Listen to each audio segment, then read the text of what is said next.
ये इस्म है, और ये इस्म जब इनडेफिनेट होंगे तो इसके साथ क्या लगाएंगे? इसके साथ आ जाएगा अ बुक, इसके साथ क्या आएगा? An umbrella.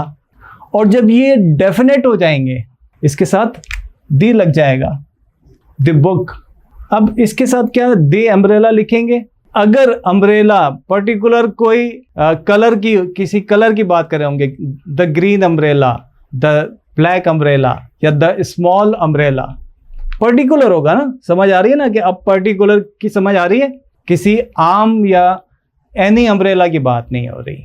तो अगर मैं ये कहता हूं कि आई विजिटेड द डॉक्टर, तो यहां पर फिर एक सवाल खड़ा हो जाता है ना कि I visited the doctor, which doctor? Any doctor? नहीं, कोई पर्टिकुलर डॉक्टर होगा। इसी तरह से अरबी में इनडेफिनेट नाउन होगा तो उसके आखिर में, जिस तरह से ये रूल समझ में आ गया, तो जब अरबी में कोई इनडेफिनेट नाउन होगा ना तो उसके आखिरी हुरूफ पर, फॉर एग्जाम्पल तबीब, तो आखिरी हुरूफ पर, आखिरी हुरूफ इसमें कौन सा है? बा, तो उस पर तनवीन आ जाएगी। इनडेफिनेट जब नाउन होगा, यानी अगर आप कुरान पाक में कुछ पढ़ रहे हैं और आखिर में किसी हर्फ पर तनवीन आ गई तो इसका क्या मतलब है कि वो इनडेफिनेट नाउन है। डबल वॉल साइन कह लें इसको, डबल वॉल साइन लगाएंगे, दो ज़बर, दो ज़ेर, दो पेश, ये इनडेफिनेट नाउन होगा। ठीक है। आप बुक को क्या लिखेंगे? यानी अगर लिखा हुआ होगा आ बुक, तो अरबी में कैसे लिखा होगा? किताबुन। और अगर ये पर्टिकुलर होगा द बुक, तो क्या लिखेंगे इसको? इसको लिखेंगे अल किताब या अल किताबो। ठीक है, अल किताब। यानी दी जो है, अल जब लगा देंगे तो ये पर्टिकुलर हो जाएगा।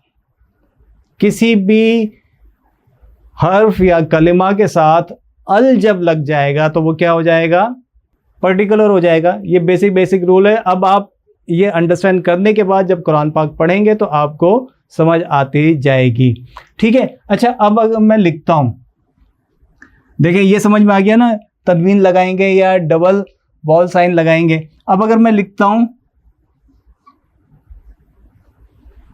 अब ये जो है ये डेफिनेट है या इनडेफिनेट? हमें तो ये समझ में आया कि इनडेफिनेट में आखिर में डबल वॉल साइन लगेंगे, तनवीन लगेगी। तो ये डेफिनेट है या इनडेफिनेट है? ये डेफिनेट है, क्योंकि मोहम्मद प्रॉपर नाउन है, ये प्रॉपर नाउन है, तो इसके साथ भी ये लगेगा। ये मैं आपको सिर्फ इंट्रोडक्शन दे रहा हूँ, इसके पीछे साइंस क्या है हम उसकी डिटेल में मैंने कहा ना जाएंगे तो फिर हमें पूरा एक बहुत महीनों का कोर्स हो जाएगा ये। तो ये प्रॉपर नाउन है। जहाँ भी कोई स्पेसिफिक प्रॉपर नाउन होगा उसमें भी तनवीन हो सकती है। ठीक है, ये कॉमन नाउन नहीं है। अच्छा, अब अगर मैं यहाँ लिखता हूँ, मैं ये सारा कुछ इरेज करता हूँ, इलाह या इलाहुन भी हम लिखते हैं। ठीक है, इलाह लिखता हूँ, या चलें लिख ही देता हूँ इलाहुन। तो ये क्या है? ये डेफिनेट है इनडेफिनेट है? इसका मतलब क्या होगा? God. Which God? Any God. ठीक है, या इसको लिख देते हैं यहां पर एनी गॉड। लेकिन जब इलाह को हम यानी किसी जब हम किसी एक या मखसूस गॉड के लिए लिखेंगे तो क्या लिखेंगे? मखसूस गॉड के लिए तो हम कैपिटल के साथ लिखते हैं, कि गॉड भी लिख सकते हैं।